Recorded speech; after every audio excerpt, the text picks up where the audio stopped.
doesn't even stick to itself. Today is the first day of the design project. We're designing a tower. It won't flip the screen. Alright, we're trying to build the tallest tower. I think it's going well. Alright, time. We'll just stop timing, guys. You gotta let go. Okay, so no one. Competition obviously. Fierce competition. There it goes. Alright. Alright, we have this one that's not standing. But it is staying together. It is structurally It's together. together. So we're going to be interviewing the front desk receptionist to get an idea of how policy works for taking things out, how Holmes Hall regulates their game room is they just give out the key for an hour, and then whatever things like pool sticks or hockey, air hockey stuff, and ping pong, so that they can keep track of it and all the people are kept track of, so they don't have any issues with people stealing things or wrecking things, and they're always able to hold that person accountable. Okay, so what does one need to do to use the game room? Do they have to be a resident or a non-resident?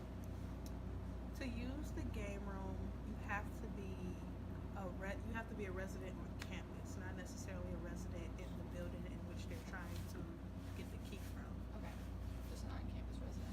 And then we usually sign out, you have to swipe an ID to get the equipment. Why do you think it's important to use that kind of system? I believe it's important to use that kind of system just so that we are able to track if anything has happened, anything that is missing from the game room, such as pool sticks, even though they get that from the desk. If pool sticks were in the game room and they go missing, we have a way to track who was the last group of students or person that was in there. Right. So that way we can charge it to their account or question them if they notice anything. That makes sense. And then, in general, do you see a lot of non-residents that try to use the room? No. Okay, so there's not general interest? Yeah, generally it's just students who either live in that building or that's on campus and they know that that game room exists. Okay. Yep. All right, thank you. You're welcome. But is there something along these lines that would help you guys, these students?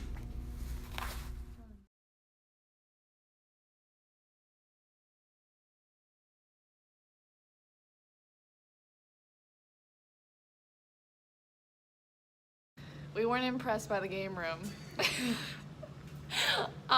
It only had a pool table and an air hockey table. I mean, we weren't expecting a lot out of it. We knew that it was a game room. We're not expecting to study in it or collaborate in it. But now we're gonna go check out the Holmes Hall lounges to see what they have to offer for focusing and group work, and yeah.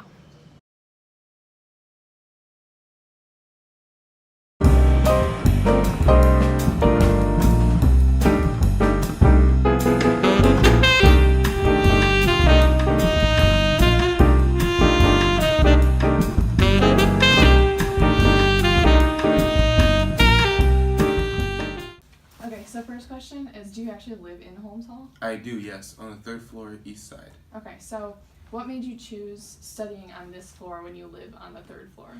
I see less of my friends on this floor, so I can get more work done. Okay, that makes sense. I would be the same way. And is there any reason why you chose the smaller study lounge versus the larger study lounge with windows? There's no one in here, so it's just myself. I don't hear any side conversations or other noises. Okay, so it's mainly just there would be more people in that lounge than this one? Yes. Okay. So does this environment generally help you study when there's no distractions of windows and It does, yeah, just a space? box basically. Yeah, I like okay. it. What factors about it help you study? Is there anything besides just the closed off? It's just a closed space and I don't see much of my friends here, so Okay. through the makes windows, sense. yeah. In general, do you think that this room is usually available, or is there someone that's usually taking it? There's specific times actually for this room. So Okay. usually in the mornings, no one's in here, so I have to study here, but later at nights, it gets pretty occupied. Okay, gotcha. Yeah. And then is it the same for your floor as well? No. Okay. No, there's always someone in there Okay. at all times. Yeah. All right, so you're always looking for something. Exactly. Gotcha. All right. Well, thank you. Yep, anytime. Yeah.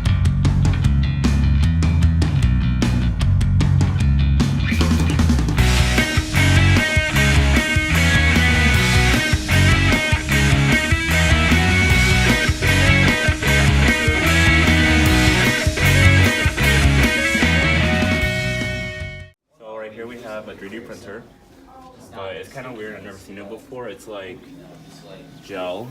It's not coming from the top, and there's like some kind of laser thing at the bottom, where like there's a light, kind of. Can you see that? Like over there. Yeah, Right there. So yeah, that's crazy. I don't know where it is.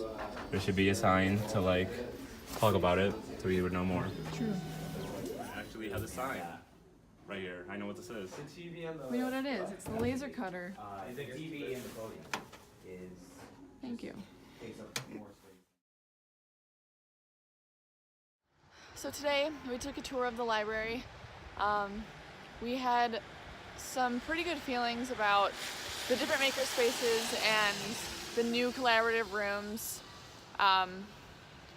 Curtis has the idea of renaming the rooms collaboratories. Collaboratory. It's such a catchy name. Collaboratories. I think you should have told her. Not like those rooms, but maybe we could call the room that we're making in Holmes the collaboratory. Collaboratory. I like it. I think it worked. Yeah. But the makerspace that we chose to look at was the 3D printing room, or had 3D printing available. And a lot of them didn't have signs or descriptions of what the machines did, so we want to make that available for when we design our own room, our collaboratory. You're giving the camera a stink eye. So yeah, that's our consensus. We like the rooms. It was comfortable. Mm-hmm. They had like Play-Doh and things available on the tables, so. And the scholarship lab that they just opened was really nice. Yeah. I'm a big fan of that. Yeah, we're kind of trying to make the entire floor of the library into one small space in Holmes. Which is So, difficult. yeah. But we like We'll the see. ideas. We're getting ideas. Yeah.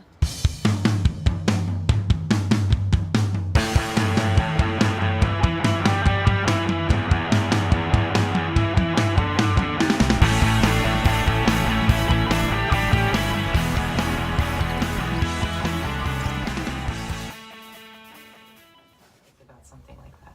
The study lounges in Holmes Hall have this like light blue, light green butterfly on every floor. yeah. But it's like cut up so that you can't tell, like you can tell it's a butterfly, but like it'll be part of a wing and then part of its leg or like something all combined. And now that you've said that, I realize that like That's probably jumbled so very that messy, people, yeah. you could not see a spill on that if someone you could not dumped see a a whole spill. coffee on it. Yeah. Yeah.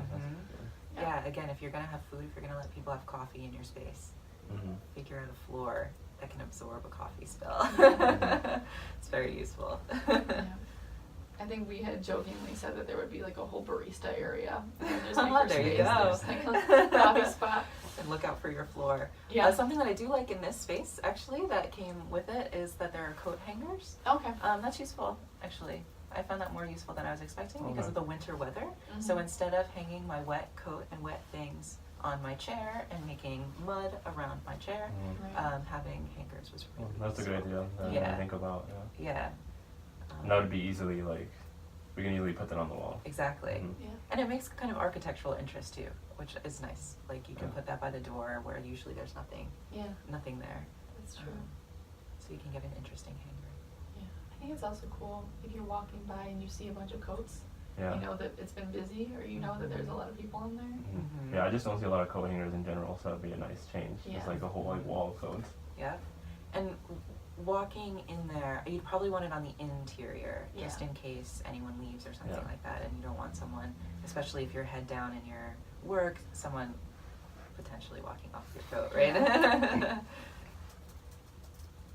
But I found that very useful. Okay. So space for that, and also space for your wet boots. Mhm. I change my shoes when I come in here. So that has also been useful. That might be useful in a makerspace as well, again, if you're coming in from the outside and then staying there for a while. I don't see that as part of a classroom setting. Yeah. But maybe as, again, part of a makerspace.